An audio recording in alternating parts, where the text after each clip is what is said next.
வணக்கம். இன்றைய முக்கிய நிகழ்வுகள். தீபாவளிக்கு 5 மளிகை பொருட்கள் ரேஷன் கடைகள் மூலம் வழங்கப்படும். புதுச்சேரி அரசு அறிவிப்பு. புதிய ஜிஎஸ்டி மாற்றத்தால் மக்களிடம் வாங்கும் சக்தி கூடும். பொதுப்பணித்துறை அமைச்சர் லட்சுமி நாராயணன் தகவல். 2 மாதம் வழங்காத ரேஷன் அரிசி மற்றும் கோதுமையை அரசு உடனே வழங்க வேண்டும். இந்திய மார்க்சிஸ்ட் கம்யூனிஸ்ட் கட்சியினர் கண்டன ஆர்ப்பாட்டம். மணவெளி சுண்ணாம்பாற்று கரையோரத்தில் சாராய கடை வைப்பதற்கு எதிர்ப்பு. ஊர் பொதுமக்கள் ஒன்று கூடியதால் பரபரப்பு. இனி விரிவான நிகழ்வுகள். புதுச்சேரியில் தீபாவளிக்கு 5 மளிகை பொருட்கள் அடங்கிய தொகுப்பை ரேஷன் கடைகள் மூலம் வழங்க அரசு ஒப்புதல் அளித்துள்ளது. 2025 தீபாவளி பண்டிகையை முன்னிட்டு புதுச்சேரியில் உள்ள அரசு ஊழியர்கள் மற்றும் கௌரவ ரேஷன் அட்டைதாரர்கள் தவிர அனைத்து ரேஷன் அட்டைதாரர்களுக்கும் நியாய விலை கடைகள் மூலம் 5 மளிகை பொருட்கள் அடங்கிய தொகுப்பை இலவசமாக விநியோகிக்க அரசு ஒப்புதல் அளித்துள்ளது. அதன்படி 2 கிலோ சர்க்கரை, 2 கிலோ சன்ஃபிளவர் ஆயில், 1 கிலோ கடலை பருப்பு, 1/2 கிலோ ரவை, 1/2 கிலோ மைதா ஆகியவை வழங்கப்பட உள்ளன.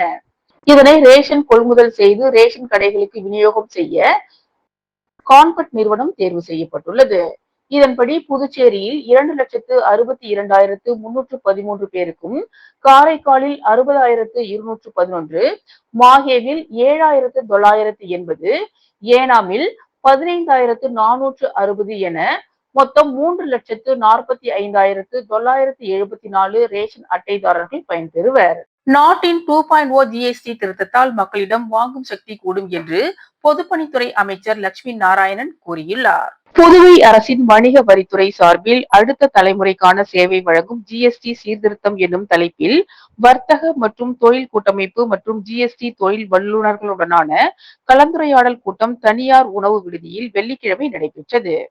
இதனை தொடங்கி வைத்து அமைச்சர் லட்சுமி நாராயணன் பேசுகையில், உலக நாடுகளில் வரி விதிப்பில் பல்வேறு மாற்றங்கள் ஏற்பட்டுள்ளதாகவும், நம் நாட்டில் ஜிஎஸ்டி வரி வருவாய் கடந்த 4 ஆண்டுகளில் 14 லட்சம் கோடியில் இருந்து 2 மடங்காக உயர்ந்து 22 லட்சம் கோடியாக அதிகரித்தது என்றும், இருப்பினும் மக்களின் மீது கூடுதல் சுமை விதிக்க வேண்டாம் என்று கருதி நம் நாட்டின் பிரதமர் நரேந்திர மோடி தீபாவளி பரிசாக ஜிஎஸ்டி 2.0 சீர்திருத்தத்தை கொண்டு வந்துள்ளதாகவும், சாதாரண மக்கள் பயன்படுத்தும் எல்லா பொருட்களுக்கும் ஜிஎஸ்டியில் வரி குறைக்கப்பட்டுள்ளது என்றும், மேலும் இன்சூரன்ஸ் துறையில் முற்றிலுமாக வரி விலக்கு அளிக்கப்பட்டுள்ளதாகவும், இந்த ஜிஎஸ்டி சீர்திருத்த நடவடிக்கையால் மக்களிடம் சேமிப்பு அதிகரிக்கும் என்றும், அதனால் அவர்களிடம் வாங்கும் சக்தி அதிகரிக்கும் எனவும், இதனால் வியாபாரமும் அதிகரிக்கும் என்றும், ஜிஎஸ்டி வரி குறைப்பால் புதுச்சேரிக்கு 190 முதல் 200 கோடி ரூபாய் வரை இழப்பு ஏற்படும் என்றும், இருப்பினும் வியாபாரம் அதிகரித்தால் வருவாய் அதிகமாக கிடைக்கும் என்றார்.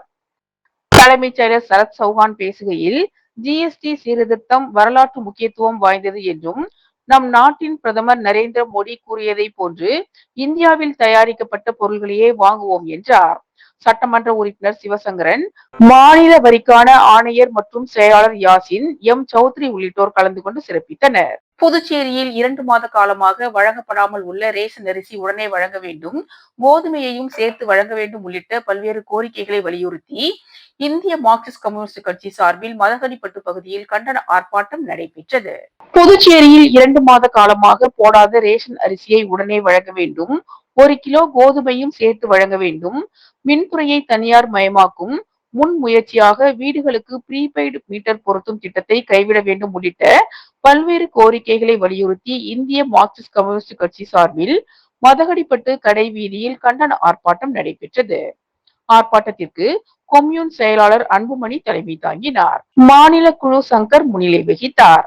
மாநில செயற்குழு ராஜாங்கம், மாநில குழு மதிவாணன் ஆகியோர் கலந்து கொண்டு கண்டன உரை நிகழ்த்தினர். இதில் ஏராளமான நிர்வாகிகள் கலந்து கொண்டு புதுச்சேரியை ஆளும் என்ஆர் காங்கிரஸ் பாஜக கூட்டணி அரசை கண்டித்தும் தங்களின் கோரிக்கைகளை நிறைவேற்ற கோரியும் கோஷங்களை எழுப்பினர். மனநலம் பாதிக்கப்பட்ட சிறுமி பாலியல் வன்கொடுமை செய்யப்பட்ட வழக்கில் பிளம்பருக்கு சாகும் வரை ஆயுள் தண்டனை வழங்கி புதுச்சேரி போக்சோ நீதிமன்றம் பரபரப்பு தீர்ப்பு வழங்கியுள்ளது. புதுச்சேரி காராமணிக்குப்பம் மாரியம்மன் நகர் முதல் குறுக்கு தெருவை சேர்ந்தவர் சந்தோஷ் என்கிற தாமஸ் சந்தோஷ், வயது 38. பிளம்பர் வேலை செய்து வந்த இவர் கடந்த 4/9/2021 தனது வீட்டில் 15 வயதுடைய மனநலம் பாதிக்கப்பட்ட சிறுமியை சாக்லேட் கொடுத்து ஏமாற்றி பாலியல் வன்கொடுமை செய்தார். இது குறித்து உருளையன்பேட்டை போலீசார் வழக்கு பதிவு செய்து அவரை கைது செய்தனர். இந்த வழக்கு புதுச்சேரி போக்சோ நீதிமன்றத்தில் நடைபெற்று வந்தது. இந்த வழக்கில் விசாரணை முடிந்து நேற்று நீதிபதி சுமதி தீர்ப்பு அளித்தார். அப்போது போக்சோ சட்டம் 6 பிரிவின் கீழ் தீவிர பாலியல் வன்கொடுமைக்கு சாகும் வரை ஆயுள் தண்டனையும், ஐபிசி பிரிவு 342 கீழ் அநியாயமாக அடைத்து வைத்திருந்ததற்கு 1 வருடம் கடுங்காவல் சிறை தண்டனையும் விதித்து இரண்டையும் ஒன்றாக அனுபவிக்க வேண்டும் என்று உத்தரவிட்டார். மேலும் 11,000 ரூபாய் அபராதம் விதித்தார். பாதிக்கப்பட்ட பெண்ணிற்கு 4 லட்சம் ரூபாய் அரசு நிவாரணம் வழங்கவும் உத்தரவிட்டார். இந்த வழக்கில் அரசு தரப்பில் சிறப்பு வழக்கறிஞர் பச்சையப்பன் ஆஜரானார். அர்ஜுனகுமாரி அறக்கட்டளை நிறுவனரும் என்ஆர் காங்கிரஸ் பிரமுகருமான செந்தில் பிறந்தநாளை முன்னிட்டு காலாப்பட்டில் நடைபெற்ற விழாவில் முதலமைச்சர் ரங்கசாமி கலந்து கொண்டு பொதுமக்களுக்கு நலத்திட்ட உதவிகளை வழங்கினார். காலாப்பட்டு தொகுதி என்ஆர் காங்கிரஸ் பிரமுகரும் அர்ஜுனகுமாரி அறக்கட்டளை நிறுவனருமான செந்தில் பிறந்தநாளை ஒட்டி மாநிலம் முழுவதும் அவரின் ஆதரவாளர்கள் நலத்திட்ட உதவிகள், அன்னதானங்கள் வழங்கி கொண்டாடினர். அதன் ஒரு பகுதியாக காலாப்பட்டு தொகுதியில் அவரின் பிறந்தநாள் விழா அவரின் ஆதரவாளர்கள் தலைமையில் பிரம்மாண்டமாக நடைபெற்றது. இதில் சிறப்பு விருந்தினராக முதலமைச்சர் ரங்கசாமி கலந்து கொண்டு சுமார் 8,000க்கும் மேற்பட்டவர்களுக்கு நலத்திட்ட உதவிகளை வழங்கினார். தொடர்ந்து சுமார் 2,000 நபர்களுக்கு மதிய உணவு வழங்கப்பட்டது. மேலும் இந்நிகழ்ச்சியில் உள்துறை அமைச்சர் நமச்சிவாயம் கலந்து கொண்டு செந்தில் அவர்களுக்கு பூங்கொத்து கொடுத்து பொன்னாடை அணிவித்து பிறந்தநாள் வாழ்த்துக்களை கூறினார். மேலும் என்ஆர் காங்கிரஸ் கட்சியை சேர்ந்த அமைச்சர்கள், சட்டமன்ற உறுப்பினர்கள் மற்றும் பல்வேறு கட்சியை சேர்ந்த சட்டமன்ற உறுப்பினர்கள், முன்னாள் சட்டமன்ற உறுப்பினர்கள், பல்வேறு சமூக அமைப்பை சேர்ந்த தலைவர்கள், வன்னிய சங்க நிர்வாகிகள், இளைஞர்கள் என ஏராளமானோர் கலந்து கொண்டு வாழ்த்து தெரிவித்தனர். ஜேசிஎம் மக்கள் மன்ற திருபுவனை தொகுதி அலுவலகத்தை நிறுவன தலைவர் ஜோஸ் சார்லஸ் மார்டின் திறந்து வைத்தார். புதுச்சேரி ஜேசிஎம் மக்கள் மன்றத்தின் திருபுவனை தொகுதி அலுவலக திறப்பு விழா மதகடிப்பட்டில் நடைபெற்றது. விழாவிற்கு வருகை தந்த ஜேசிஎம் மக்கள் மன்ற நிறுவன தலைவர் தொழிலதிபர் ஜோஸ் சார்லஸ் மார்டின், தலைவர் ரீகன் ஜான்குமார் ஆகியோருக்கு அங்காளன் எம்எல்ஏ தலைமையில் தொகுதி நிர்வாகிகள் மற்றும் தொண்டர்கள் 200க்கும் மேற்பட்டோர் திருபுவனை ஏரிக்கரை அருகில் இருந்து மோட்டார் சைக்கிள்களில் ஊர்வலமாக அழைத்து வந்தனர். மதகடிப்பட்டில் திறப்பு விழா அலுவலகம் அருகில் நூற்றுக்கணக்கானோர் திரண்டு மேளதாளத்துடன் ஆளுயர மாலை மற்றும் பொன்னாடைகளை அணிவித்து உற்சாக வரவேற்பு அளித்தனர். அலுவலக திறப்பு விழாவிற்கு தொகுதி எம்எல்ஏ அங்காளன் தலைமை தாங்கினார். ஜேசிஎம் மக்கள் மன்ற தலைவர் ரீகன் ஜான்குமார், திருபுவனை தொகுதி தலைவர் ரவிக்குமார், பொதுச் செயலாளர் வடிவேல், துணைத் தலைவர்கள் அருள்மணி, தனசேகரன், பொருளாளர் கண்ணன், அமைப்பாளர் வேல்முருகன் ஆகியோர் முன்னிலை வகித்தனர். ஜேசிஎம் மக்கள் மன்ற கட்சியின் நிறுவன தலைவர் தொழிலதிபர் ஜோஸ் சார்லஸ் மார்டின் ரிப்பன் வெட்டி அலுவலகத்தை திறந்து வைத்து பின்னர் மக்கள் மன்றத்தினருக்கு நலத்திட்ட உதவிகளை வழங்கினார். பின்னர் அன்னதானம் வழங்கும் நிகழ்ச்சியை தொடங்கி வைத்தார். விழாவில் ஆலோசகர் முருகையன், தொகுதி துணை பொதுச் செயலாளர்கள் ஹரி ஜெயசங்கர், பாலமுருகன், இணை பொதுச் செயலாளர்கள் கேசவன், சத்யசீலன், துணை அமைப்பாளர் கலியுகராணி, பிரணவன் மற்றும் நிர்வாகிகள் உள்ளிட்ட பலர் கலந்து கொண்டனர். விழாவிற்கு பின்னர் திருபுவனை அரசு ஆரம்ப சுகாதார நிலையத்திற்கு சென்ற ஜோஸ் சார்லஸ் மார்டின் மருத்துவமனைக்கு 1,5 டன் திறன் கொண்ட ஏசி இயந்திரத்தை வழங்கினார். குழந்தைகளுக்கான ஊட்டச்சத்து வாரம் அரியாங்குப்பம் காமராஜர் திருமண மண்டபத்தில் நடைபெற்றது. தேசிய ஊட்டச்சத்து மாத தொடக்க விழாவில் மகளிர் மற்றும் குழந்தைகள் மேம்பாட்டுத்துறை திட்டம் 3 கீழ் அரியாங்குப்பம் காமராஜர் திருமண மண்டபத்தில் ஆரோக்கியமான குழந்தைகளை தேர்ந்தெடுத்து பரிசளிப்பு விழா அரியாங்குப்பம் காமராஜர் திருமண மண்டபத்தில் நடைபெற்றது. அதில் திட்ட அதிகாரி செல்வகுமார் தலைமை தாங்கினார். விழாவை பாஸ்கர் என்கிற தட்சிணாமூர்த்தி தொடங்கி வைத்து சிறந்த குழந்தைகளுக்கு பரிசுகளை வழங்கினார். அரியாங்குப்பம் பஞ்சாயத்து ஆணையர் ரமேஷ், அரியாங்குப்பம் ஆரம்ப சுகாதார தலைமை மருத்துவ அதிகாரி டாக்டர் சரண்யா ஆகியோர் கலந்து கொண்டனர். கூட்டத்தில் அனைவரும் ஆரோக்கியமான வாழ்வு வாழ சத்தான உணவு முறை அவசியம் என்றும், துரித உணவை தவிர்த்தல் வேண்டும் என்றும், நம் உள்ளூரில் கிடைக்கும் காய்கறிகள், பழங்கள் சாப்பிட வேண்டும் என்றும் கருத்துரை வழங்கப்பட்டது. முடிவில் சிறந்த குழந்தைகளுக்கு சான்றிதழ் மற்றும் பரிசு பொருட்கள் வழங்கப்பட்டன. குழந்தைகள் மற்றும் ஊழியர்கள், உதவியாளர்கள் கலந்து கொண்டு கலை நிகழ்ச்சிகள் நடைபெற்றது. சிறுதானிய உணவுப் பொருட்கள் கண்காட்சிக்கு வைக்கப்பட்டிருந்தன. இறுதியில் ஜோன் லீடர் அங்கன்வாடி ஊழியர் அன்னலட்சுமி நன்றி கூறினார். ஊசுடு தொகுதி எம்எல்ஏ சாய் ஜே சரவணகுமார் நலம் பெற வேண்டி கூடப்பாக்கம் திரௌபதி அம்மன் கோவிலில் கிளை தலைவர் முரளி ஏற்பாட்டில் சிறப்பு பூஜைகள் நடைபெற்றன. ஊசுடு தொகுதியின் சட்டமன்ற உறுப்பினரும் முன்னாள் குடிமைப் பொருள் வழங்கல் துறை அமைச்சருமான கே சாய் ஜே சரவணகுமார் கண் சிகிச்சைக்காக சென்னை மருத்துவமனையில் அனுமதிக்கப்பட்டதை தொடர்ந்து அவர் பூரண குணமடைந்து நலம் பெற வேண்டி அவரது முக்கிய விசுவாசியும் கூடப்பாக்கம் கிளை தலைவருமான முரளி ஏற்பாட்டில் நேற்று கூடப்பாக்கம் திரௌபதி அம்மன் கோவிலில் சிறப்பு அபிஷேக ஆராதனை மற்றும் அன்னதானம் வழங்கப்பட்டது. இதில் பாஜக முன்னாள் தலைவர் ஐயனார், கோவில் நிர்வாக சிறப்பு அதிகாரி நித்யலட்சுமி, பாஜக தொகுதி தலைவர் முத்தாலு முரளி, என்ஆர் காங்கிரஸ் தொகுதி தலைவர் ஏடிஎஸ் தாமோதரன், பாஜக இளைஞரணி தலைவர் உலகநாதன், பாஜக தொகுதி தலைவி மல்லிகா, கணபதி, வாழுமொழி, ரங்கநாதன், குப்புசாமி, கண்ணன், பாலகிருஷ்ணன், தனஞ்செழியன், கேஜி, விக்கி, சக்திவேல், வினோத், இளஞ்சி, மணிகண்டன் மற்றும் கட்சி நிர்வாகிகள், கூட்டணி கட்சி நிர்வாகிகள், ஊர் பெரியோர்கள், இளைஞர்கள் மற்றும் பொதுமக்கள் பலர் கலந்து கொண்டு வழிபாடு செய்தனர். சாராய கடை வைப்பதற்கு எதிர்ப்பு தெரிவித்து மணவள்ளி கிராம மக்கள் போராட்டத்தில் ஈடுபட்டதால் பரபரப்பு ஏற்பட்டது. புதுச்சேரி மாநிலம் அரியாங்குப்பத்தை அடுத்த மணவள்ளி சுடலை வீதி சுடுகாடு அருகே சுண்ணாம்பாற்று கரையின் ஓரத்தில் தனியார் சார்பில் கடந்த சில நாட்களுக்கு முன்பு சாராய கடை வைப்பதற்கு இடம் தேர்வு செய்யப்பட்டு அதற்கான பணிகள் நடைபெற்று வந்தன. இது குறித்து தகவல் அறிந்த அந்த பகுதி மக்கள் அந்த பகுதிக்கு விரைந்து சென்று சாராய கடை வைப்பதற்கு எதிர்ப்பு தெரிவித்து போராட்டம் நடத்தினர். தொடர்ந்து அந்த பகுதியில் சாராய கடை வைப்பதற்கு எதிர்ப்பு தெரிவித்த நிலையில் அங்கு சாராய கடை வைப்பதற்கு பகுதி மக்கள் அனுமதிக்கவில்லை. அதனைத் தொடர்ந்து மாற்று இடத்தில் சாராய கடை அமைப்பதற்கு கலால் துறை சார்பில் அனுமதி கேட்கப்பட்டது. இந்நிலையில் பழைய கோடாங்குப்பம் சாலை முடிவு பகுதியில் உள்ள தனியார் இடத்தில் சாராய கடை வைப்பதற்கான பணிகள் நேற்று முன்தினம் நடைபெற்றது. இந்நிலையில் நேற்று காலை சாராய கடை திறந்து வியாபாரம் செய்வதற்கு தயாராக இருந்த நிலையில் தகவல் அறிந்த சுற்று வட்டார பகுதியை சேர்ந்த பெண்கள் உள்ளிட்ட 100க்கும் மேற்பட்டோர் அந்த பகுதியில் கூடினர். அந்த பகுதியில் சாராய கடை வைப்பதற்கு எதிர்ப்பு தெரிவித்து கடையில் இருந்த பொருட்களை தூக்கி வீசினர். இது குறித்து தகவல் அறிந்த Ariyankuppam police sub inspector Muruganandam தலைமையிலான போலீசார் அந்த பகுதிக்கு விரைந்து வந்தனர். இதன் காரணமாக அந்த பகுதியில் பதட்டமான சூழ்நிலை நிலவியது. அதைத் தொடர்ந்து பொதுமக்களுக்கும் போலீசாருக்கும் இடையே வாக்குவாதம் ஏற்பட்டது. முதலமைச்சரை சந்தித்து தங்களது கோரிக்கையை வைக்குமாறு போலீசார் பொதுமக்களிடம் தெரிவித்தனர். தொடர்ந்து புதுச்சேரி சட்டசபைக்கு சென்று முதலமைச்சரை சந்தித்து தங்களது கோரிக்கைகளை வைக்க அங்கிருந்து புறப்பட்டு சென்றனர். இந்நிலையில் தனியார் இடத்தில் சாராய கடை வைத்தால் அந்த கிராமத்தில் மீண்டும் பரபரப்பு ஏற்பட்டது. கோழி பண்ணை வைப்பதற்காக இடம் சரி செய்ய வந்ததாக பொதுமக்கள் குற்றம் சாட்டினர். சாராய கடை வைப்பதற்கு மாதம் 4 லட்சம் ரூபாய் வரை கிஸ்தி கட்ட வேண்டிய நிலை உள்ளது என உரிமையாளர்கள் வேதனை தெரிவித்துள்ளனர். புதுச்சேரியில் தேசிய ஜனநாயக கூட்டணி அரசுக்கு எதிராக இலைமறைவு காய்மறைவு வேலைகளை செய்யும் அமைச்சர் மற்றும் சட்டமன்ற உறுப்பினர்கள் மீது தலைமைக்கு புகார் தெரிவித்துள்ளதாகவும் அவர்களுடன் பிஜேபியினர் எந்த தொடர்பும் வைத்துக் கொள்ளக்கூடாது என்றும் பிஜேபி தலைவர் ராமலிங்கம் எச்சரித்துள்ளார். இது தொடர்பாக தேசிய செய்தி தொடர்பாளர் கேசவன் மற்றும் பிஜேபி மாநில தலைவர் ராமலிங்கம் ஆகியோர் பிஜேபி அலுவலகத்தில் செய்தியாளர்களை சந்தித்தனர். அப்போது பேசிய பிஜேபி தலைவர் ராமலிங்கம் பாஜக ஒருபோதும் 2ஆம் தர அரசியல் செய்ய விரும்பாது என்றும் தேசிய ஜனநாயக கூட்டணி அரசுக்கு சுயேட்சை சட்டமன்ற உறுப்பினர்கள் அங்காளன் மற்றும் சிவசங்கரன் ஆகியோர் ஆதரவாக இருந்தார்கள் என்றும் தற்போது அவர்கள் அரசுக்கு எதிராக செயல்படுவதால் அவர்களை எந்த நிகழ்ச்சிக்கும் அழைப்பது இல்லை என்றும் அவர்களுடன் எந்த தொடர்பும் இல்லை என்றும் குறிப்பிட்டார். மேலும் எம்எல்ஏக்கள் சிவசங்கரன் மற்றும் அங்காளனுடன் பாஜகவினர் எந்த தொடர்பும் வைத்துக் கொள்ளக்கூடாது என்றும் அப்படி வைத்திருந்தால் அவர்கள் மீது நடவடிக்கை எடுக்கப்படும் என்றும் எச்சரித்தார். அமைச்சர் ஜான்குமார் செயல்பாடுகள் குறித்த கேள்விக்கு பதில் அளித்த ராமலிங்கம் தேசிய ஜனநாயக கூட்டணி அரசுக்கு எதிராக இலைமறைவு காய்மறைவாக சில வேலைகள் நடக்கிறது என்பதை தலைமைக்கு தெரிவித்து இருக்கிறோம் என்றும் சார்லஸ் மார்டின் தலைமையில் நடைபெற்ற வணிகர்கள் மாநாட்டில் இவர்கள் கலந்து கொண்டது குறித்து தெரிவித்து உள்ளதாக ராமலிங்கம் பதிலளித்தார்.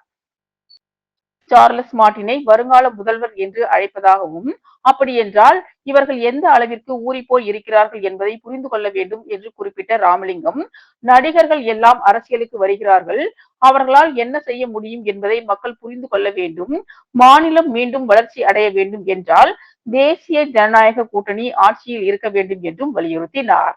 இதற்கு முன்னதாக பேசிய பிஜேபி தேசிய செய்தி தொடர்பாளர் கேசவன் அடுத்த தலைமுறை ஜிஎஸ்டி செப்டம்பர் 22ஆம் தேதி அமலுக்கு வந்துள்ளது என்றும் ஜிஎஸ்டியை குறைத்து தீபாவளி பரிசு கொடுப்பார்கள் என்று எதிர்பார்த்து இருந்த நிலையில் நவராத்திரி பரிசாக கொடுக்கப்பட்டுள்ளதாகவும், காங்கிரஸ் ஆட்சியில் இருந்தபோது பொருளாதாரம் வளர்ந்த நிலையில் இருந்தது இல்லை.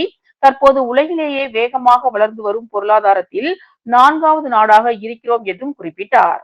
இப்போது அமல்படுத்தப்பட்டுள்ள ஜிஎஸ்டி சீர்திருத்தம் என்பது நாட்டை பொருளாதாரத்தில் 3வது இடத்திற்கு எடுத்துச் செல்லும் என்று நம்பிக்கை தெரிவித்த அவர், இன்று அனைத்து விதமான பொருட்களின் விலை குறைந்து உள்ளதாகவும், இதனால் ஜிஎஸ்டி சீர்திருத்தம் என்பது மிகப்பெரிய புரட்சி என்றும் குறிப்பிட்டார். புதுச்சேரியில் திமுக காங்கிரஸ் கூட்டம் என்பது வைரஸ் கூட்டணி என்றும், இதனை ஒழிப்பதுதான் தேசிய ஜனநாயக கூட்டணியின் வேலை என்றும் கேசவன் தெரிவித்தார். பாரத பிரதமர் நரேந்திர மோடியின் பிறந்த நாளை முன்னிட்டு நடைபெற்ற நேஷனல் ஆங்கில உயர்நிலைப் பள்ளியின் மாணவ மாணவிகளின் கலை நிகழ்ச்சிகளை பொதுமக்கள் ஆர்வமுடன் கண்டுகளித்தனர். பாரத பிரதமர் நரேந்திர மோடியின் 75வது பிறந்த நாளை தொடர்ந்து அரியாங்குப்பம் கொம்யூன் பஞ்சாயத்து சார்பில் விழிப்புணர்வு கலை நிகழ்ச்சிகள் பூர்ணாங்குப்பம் பகுதியில் நடைபெற்றது. நேஷனல் ஆங்கில உயர்நிலைப் பள்ளி மாணவ மாணவிகளின் கலை நிகழ்ச்சியை அந்த பகுதி பொதுமக்கள் ஆர்வத்துடன் கண்டுகளித்தனர். இதனைத் தொடர்ந்து சபாநாயகர் செல்வம் சிறப்பு அழைப்பாளராக கலந்து கொண்டு கலை நிகழ்ச்சிகள் நடத்திய தவளக்குப்பம் நேஷனல் ஆங்கில உயர்நிலைப் பள்ளிக்கு பாராட்டு தெரிவித்தும், தூய்மை குறித்து விழிப்புணர்வு ஏற்படுத்திய மாணவிகளுக்கு வாழ்த்துக்களையும் தெரிவித்துக் கொண்டார்.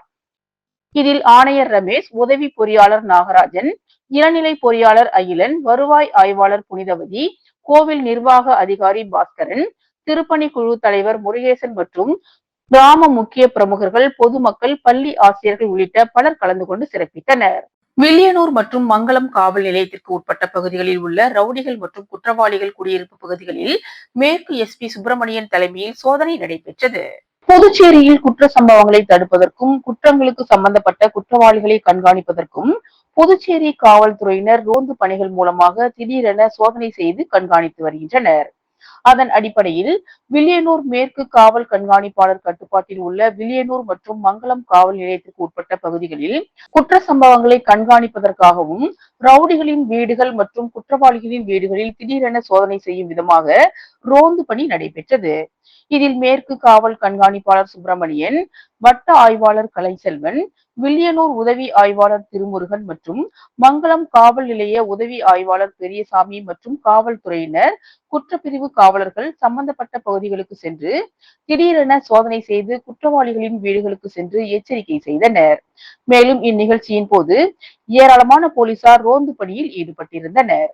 புதுச்சேரி குயவர்பாளையம் செல்லப்பெருமாள் கோவில் வீதியில் அமைந்துள்ள அருள்மிகு ஸ்ரீ புட்லாயம்மன் ஆலயத்தில் நவராத்திரி பெருவிழாவை முன்னிட்டு மலர் அலங்காரத்தில் அம்மன் பக்தர்களுக்கு அருள்பாலித்தார். புதுச்சேரி குயவர்பாளையம் செல்லப்பெருமாள் கோவில் வீதியில் அமைந்துள்ள புட்லாயம்மன் ஆலயத்தில் நவராத்திரி பெருவிழா கடந்த 21ஆம் தேதி முதல் தொடங்கி நடைபெற்று வருகிறது. ஸ்ரீ துர்கை, ஸ்ரீ லட்சுமி, ஸ்ரீ சரஸ்வதி முப்பெரும் தேவியின் விழாவான நவராத்திரி விழாவில் நேற்று இரவு நடைபெற்ற சிறப்பு பூஜையில் அம்மன் மலர் அலங்காரத்தில் அருள்பாலித்தார். தொடர்ந்து அம்மனுக்கு மகா தீபாராதனை காட்டப்பட்டது. இதனைத் தொடர்ந்து கன்னியா பூஜை நடைபெற்றது. இதில் திரளான பக்தர்கள் கலந்து கொண்டனர். இந்த பூஜையில் கலந்து கொண்ட அனைவருக்கும் பிரசாதம் வழங்கப்பட்டது.